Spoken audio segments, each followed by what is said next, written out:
Welcome to 10 Things We Love, and we're doing another horror one for you, and this time we're doing something a little bit different. We're not focusing on one specific movie, because when I tell you what we're focusing on, you'll understand, hopefully. We're doing the entire Phantasm series. That's all 5 movies in one, rather than just focusing on one particular Phantasm. The reason being is because finding 10 things you love and 10 things you hate about a specific Phantasm movie was going to be too difficult, basically. You might be able to find them enough in the first. I think I could probably do enough for Ravager, but number 2, Lord of the Dead and Oblivion, I think there would have been problems and it'd have been too much crossover. Like, there's only so many times I can say in each one, I love Reggie. Do you see what I mean? Like, that's not really going to work. You know, that 10 times. Yeah, 10 times, basically. So we're doing the entire Phantasm series. We're starting from the 1979 Phantasm all the way to 2016's Phantasm Ravager. There are 5 movies in the franchise over that period. Hopefully you're watching this and thinking, great, you love Phantasm as much as I do. But we're gonna talk about it, basically. I got 10 love, you've got 10 love. There will of course be 10 things we hate about it as well. It'll be a separate video. And of course expect crossover. Although I'm hoping it might not be too much here because I've gone in a different direction. Yeah, so I think you've watched the films once more than me. Yeah. But even so, I think there's different things we'd obviously pick up on as well. Yeah, very important note here. I didn't see Phantasm until any of the Phantasms, at least beyond clips, full movies, until last year. They never really appealed, they never crossed my way, and as obviously with the site, I've had to branch out and watched way things I've never really been bothered about. So eventually it was like, all right, let me watch Phantasm. I can do all the Phantasm series for the site. And I fell in love with it. I absolutely love it. It's one of my all-time favourite franchises now. And I'll get onto a specific point in the hate video about that as a franchise. But yeah, so last year was my first time. So, yeah. And you literally, it was a couple of weeks ago. Yeah, did it all 5 in one day. Yes. Back to back. Right, I'll get things started then. It's straightforward enough. It's the Tall Man. Tall Man as a villain. He's very mysterious and terrifying. The actor, Angus Scrimm, portrays him brilliantly. The mystery that surrounds him, and even something that sticks up to the very end point. Well, you get more, as the series goes on, you get more of an explanation, a little bit more detail about his background. How the Tall Man came to be. Oh, yeah, I really enjoyed that. Is not massively explained. There's a this is what happened leading up to it. Then he came back as the Tall Man. Nothing in between. Yeah. And I'm fine with that. That's one of those where I'm totally fine about, because the overall character is just so mysterious. Yeah. And I think portrayed brilliantly, obviously, by Angus Scrimm, but also I think the way he was shot and the way he was given lines and how a lot of the time he wasn't on screen made him a more scary figure. Yeah, because it was mysterious. Very, yeah. I think linking into that, my first one would be the first film when he lifts up the coffin. Oh, just like yeah. one-handed. It's quite a subtle way of saying he's not right. There's something very not right, not human about this guy. Because who can lift a coffin? Because obviously he's quite tall. Yep. And obviously that his stature is the first thing you notice. But it's like, oh, okay, because he'd be a tall, lanky man that obviously works with the funeral. Mortician, but, yeah, mortician. But the fact he literally lifts a big giant coffin one-handed and puts it in the back of like the hearse, it's like, oh, that's a really good way of doing it. You're like, oh god, he's not right. Yeah, I mean, that's a significant scene as well, because obviously that's where the character Mike is watching the Tall Man for the first time there, and that's not only our first indication that this isn't a normal man, it's also Mike's first indication. Yeah. One of the things I remember first thinking at the time was that, for tall or not, he is an old man. Yeah. So, like, when you see him lift up the coffin and all that, that's where, I guess it's your first clue, supernatural. Yeah, so it's not just like some psycho, yeah. Not just some psychotic thing. Right, well, my next one, I imagine you've got to have this one. The character relationships. Yeah. This is not about specifically what the characters, who they are, but rather just how they are together. And ultimately it comes down to 3. It boils down to 3 main characters, which is Jodie, Mike, and Reggie, of course. Reggie has a backseat role in the very first film. That's Mike and Jodie, the brothers, more than anything else. Eventually, Reggie would end up stepping into the main role. Yeah. And across 5 films, because all the characters, barring Jodie, who only has sporadic appearances in the middle ones, flips in and out for reasons that you'd see if you watched the movie. It's but when they're together, they have chemistry. They're believable, leading up to eventually Ravager, where it's effectively a fucking reunion of epic proportions. And they all feel like brothers. Like, obviously 2 are officially brothers, but then when you look at them, like all 3 of them, they are brothers. Well, not only that as well. Although they're brothers, Mike and Jodie's relationship is strained for several reasons in regards to Jodie being away. Yeah. Obviously related to what actually the plot of number 1 is, and stuff like that. But yeah, the relationships are brilliant. They're well written and really effective. It makes it really effective. I think, I personally, one of the reasons why I love this series is because of how I feel about those characters, their relationships. I feel like I'm connected to them.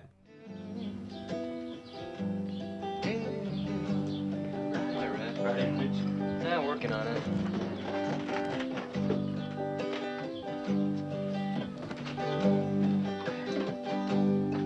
I'm just sitting here at midnight. And I'll be sitting here till noon. Yeah. So another one, what's I getting from that is like the time, like the sort of epic time frame of it. Okay. So like that goes with hand in hand with the characters. Yes. So it doesn't happen a lot in horror. It normally tends to be 20 years later, then you kind of see them. Whereas this film, you kind of see progression all the way along. Yep. So like by the time it gets to the last film, it's like, oh wow, you want to say you're attached to them. Yeah. But yeah, you don't get that much in horror. That kind of epic spans of time being done with the same people, same characters. Yeah, I mean, you kind of crossed over several of my ones in that one. So, well, efficient. Yeah, I'll kind of tie into that. Well, yeah, you said there the fact that it's the majority of the main cast stayed the same, barring a actor change in Phantasm 2, which had James Lee Gross instead of A. Michael Baldwin playing the role of Jodie.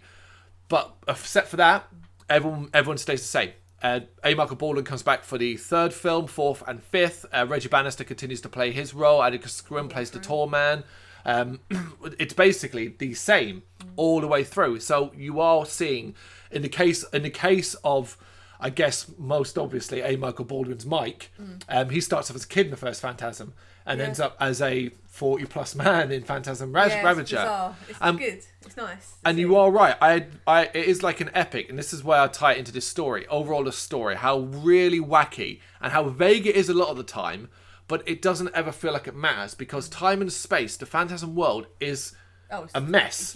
It's not linear, is it? No, it's not supposed to be, and it makes that perfectly clear in the very first film as well.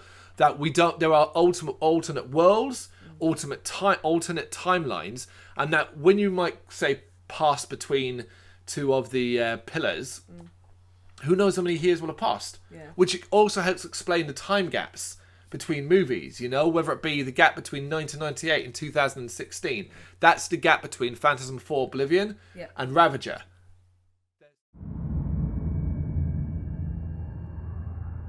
Our paths cross again. You've got me in some kind of trap here, don't you? Where the hell is this? Not where. When? The year is 1979. The funeral home where first we met. You call it Morningside. In 3 days, your younger self will attend a funeral here, and events will be set in motion. So you are talking 18 years. But when you get into Ravager, you kind of see why, and it explains that, so to speak. It doesn't spell it out for you either. It just says, hey, this is where they've been, this is what's been going on. And it's an epic story. It really is, particularly when you get to Ravager and you kind of see how far along it's developed. I think earlier films drop in scenes as well. Number 3, where they're visiting towns that are dead, that have been wiped out by the tall man, and stuff like that. Kind of progression. What first is very localized in this one small town with small characters at one particular place, with all the traveling that eventually happens, it eventually does start to feel world destroying. And it's explained quite well as well, the fact that there's dead towns. Like the fact that like it would happen over like in anywhere, if the jobs go, people have to leave, and the things would just start dying out and dying like that. So it's not Have I just taken one of yours? No, but you totally ripped that off what I said to you during the movies. I was saying to you, during Lord of the Dead, I was saying to her, that basically, to me, it was well explained. What you've just said, it will explain that when people die and shops then close and stuff, people move away. They're going to move into cities because there's no jobs and no money. Yeah. So the towns die, little small towns. It dies. Yeah. Yeah, so basically I just covered several of mine on one. You can go. You should go now. Yeah. Part of that other world thing as well, like we don't see much of the other world. Yeah. So we don't see loads of it. So it's kind of like they obviously change the look of it so you know exactly where you are, but you're like, oh, okay, I'm back again, and it's always just like hinted that's obviously, well, you don't want to be. Yeah, very, very, very small glimpses. The biggest glimpse you get isn't really the same world, isn't Ravager. Yeah. But it's not the same. That's just an alternative Earth. Yeah, rather than the other. That red, almost Mars-like planet Yeah, that we that's it, see Mars, in when sort of like they slip between the poles briefly and hold on to each other, and you kind of see a red planet desert kind of thing.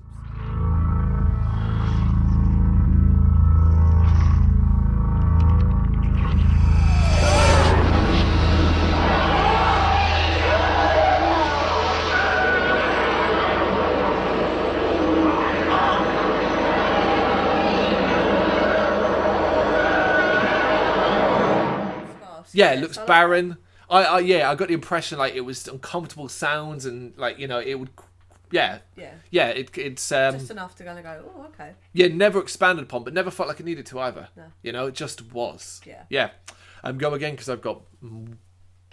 I've done several already. Oh, I like the character, the arc of the tall man's character. Yeah. Because so, like I said, you see where he kind of was, what he started out as and stuff. You're like, oh, there's a tall man. And he's such a different person. You're like, oh. Yeah, you're talking about Oblivion, where you would see the man. Yeah, the scientist. Jebediah, before he became the tall man. And I remember watching him, and we did the same. Well, we did the same. I watched them back to back on my own, and we watched them together, and you watched them back to back with me again. So when you get to that scene, it's kind of like, it's almost hard to believe. He's kind, he's sweet, he's nice, he's friendly. And it's like, he wasn't always what he is. Yeah. But then what went in, Jebediah went in and Tall Man came out. That is not the same man. That's a hollow shell and stuff like that. But yeah, as the story arc goes, and in a Ravager, an explanation, straightforward explanation as to how he can't be killed. Yeah. He's infinite.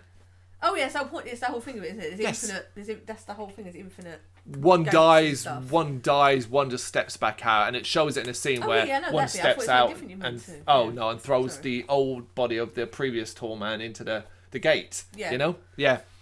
Okay, specific. I love so much so that it's one of the most things I'm really excited about. The city destroying spear. The giant city destroying spear that pops up in Ravager. So obviously you know what the spears are. They're the silver balls. Yeah, spheres. Yeah. Yeah? Yeah. Spheres. I thought it was spears. No, it's spears. Yeah. They're the small silver balls that are sort of the tall man's weapons, I guess, to a degree. They have drills and spikes, and they stick into your forehead and pump the blood out.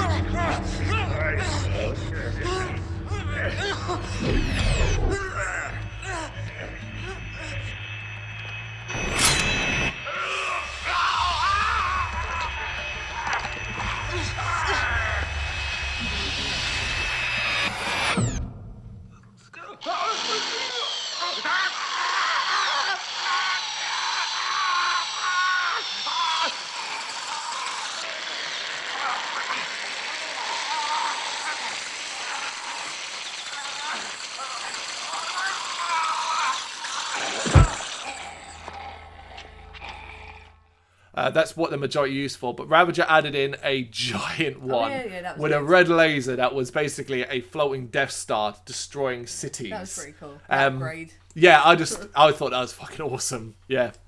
That was one of my ones. Oh, did you? Yeah. I forgot what they were called, and I called them the ball weapons, but I knew what they meant. Yeah, it was quite nasty the way it kind of just drilled in, and obviously some of them in the eye. I was like, no, don't like the eye thing. I enjoyed like the mausoleums. I love the whole. Oh yeah, good one. Yeah. Not just cemeteries. It was actually kind of like you get more of a feel of like the dead all around you, and it's like walls of people all around. I've always think they're quite cool buildings. Yeah, there's a lot of mausoleums done in this. I think it's good for like sound effects because the clinking of the feet. Yeah, not clinking. I'm glad you said that. I was literally just thinking that. What about? I haven't got it, but you mentioned it. The sound, because the tall man's footsteps. He'd be wearing those almost steel cap shoes, so you'd get that clink in the silence. Yeah, really good one actually. Yeah, great looking mausoleums, cemeteries and stuff like that. Yeah, because graveyards have kind of been done before. Yeah, horror, haven't they? And in fact, the Phantasm starts off in the graveyard. Kind of might make you go, oh, here we go again. Yeah, sort of, battered old graveyards. But, yeah. Well, you kind of mentioned what the spheres do, so I'm going to get into this one. Some of the effects and gore. Now, it's not always great, and we'll get onto that in a separate video.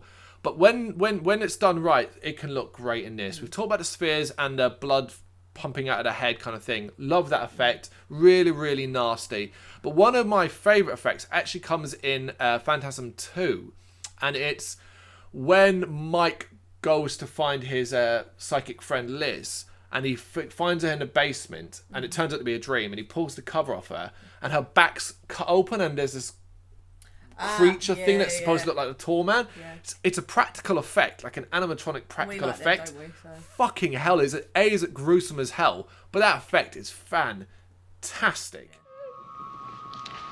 Reg, this is the one I was telling you about, the girl in my...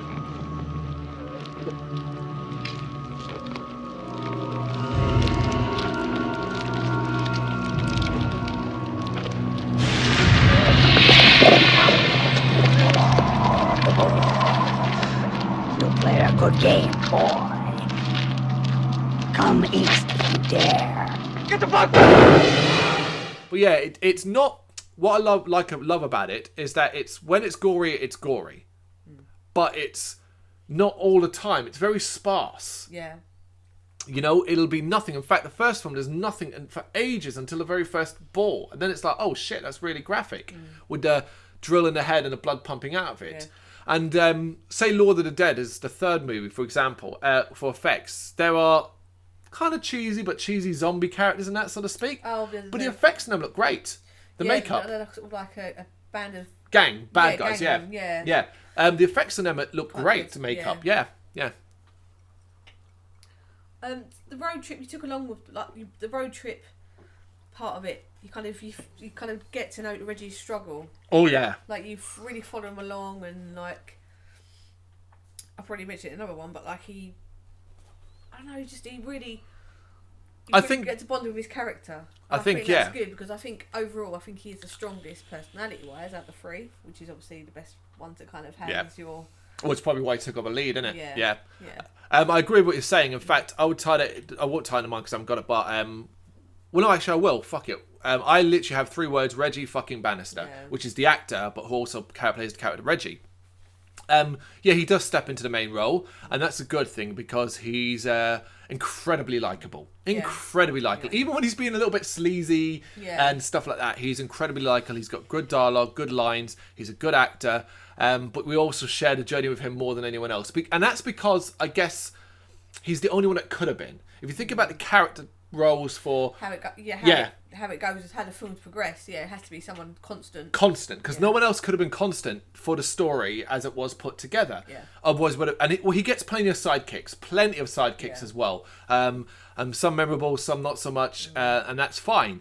But what you said there about like following his journey, I always think it comes like when you get to Oblivion and stuff, and kind of when he almost seems like he's had enough, and he basically don't want to talk to Jodie anymore, and he's kind of just given up and not going to bother chasing after Mike.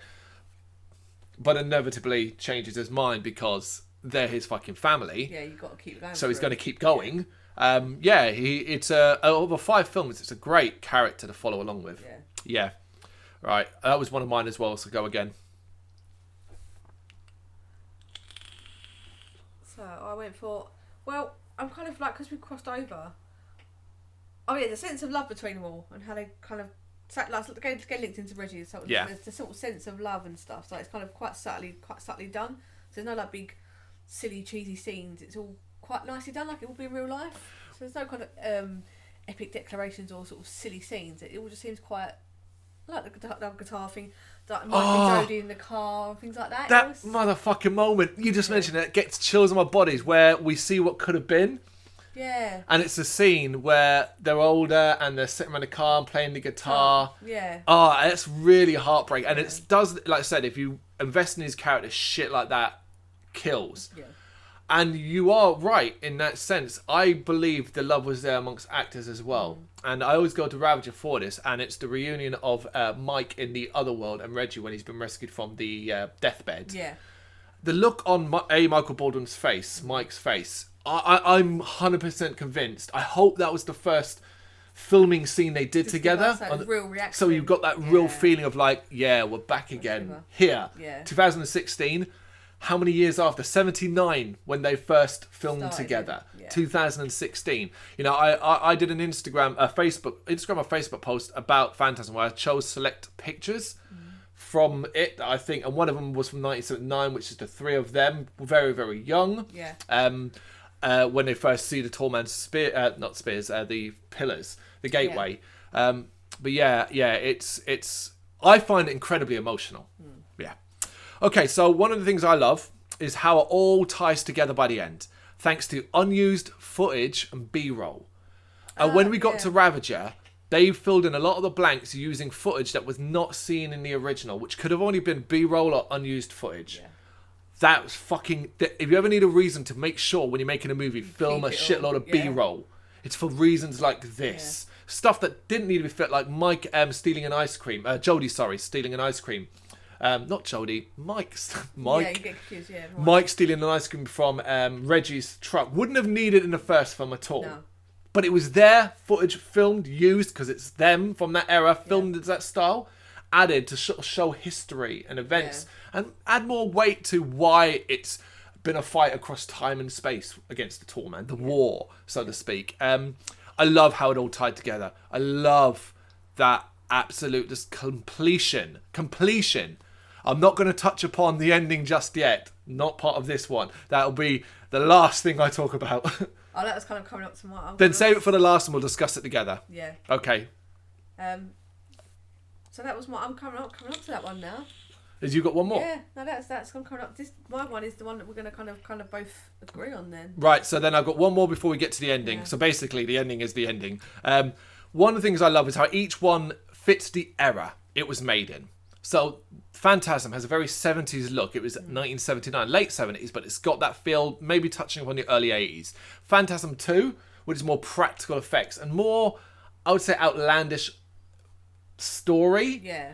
In 1988. Then we hit the more glossy, colourful 90s with 94's Lord of the Dead in 98, Oblivion. One of the things in this one I think worth paying attention to is it's got a bit more CGI, particularly 98, and it's grander.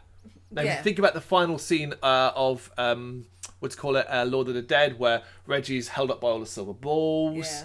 Yeah. It also introduced a kid character, which was Tim, a badass kid sidekick, which was a very 90s thing to do as well. Oh god, yeah. Very, you know, like little punk ass, you know, like mouthy little kid, backwards wearing stuff like that. It had a little bit more nudity, a little bit more nudity and sex references. Again, a more 90s thing.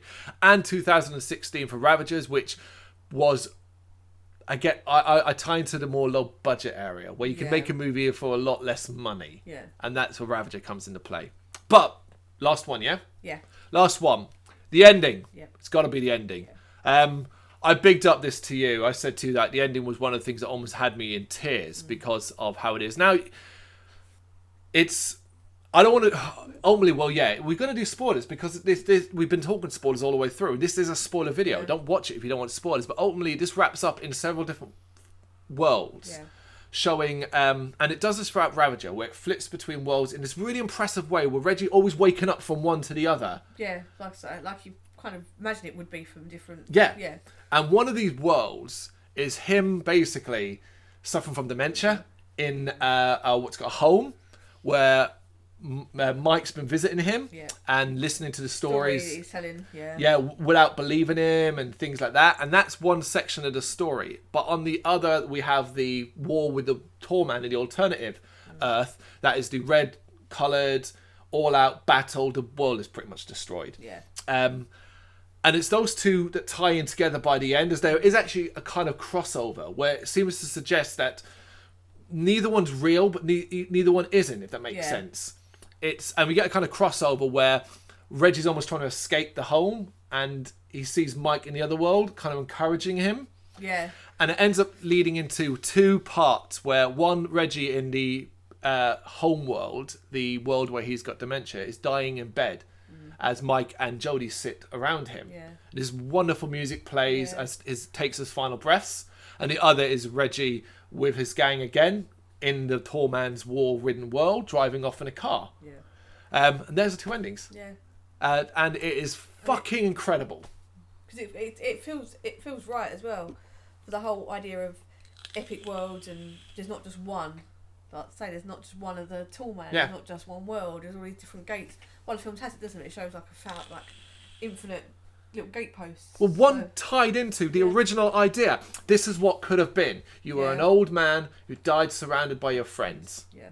Where the actual one, if you want it that way, is me and my friends were just going to keep fighting. Keep going. Which has been the entire Phantasm plot point to the end. It's one of the best endings I've ever seen of a franchise. Very important that this is it. I know we say never, but this is it. Of course it is. You would never have any more. You know, we'll touch upon this in other videos, but I'll mention it now. The major reason why it is Angus Scrim, the tall man, is dead. He's irreplaceable.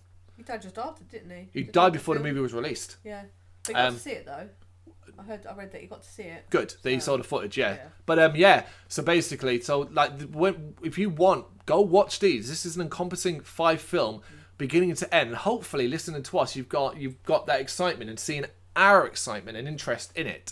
There's a lot more to love about it. We've touched upon as many as we could, without as much crossover for once. Yeah, we did good. Yeah. Yeah, but of course, like all, it's a double-parter. We do have things we hate. So make sure you check out that video too.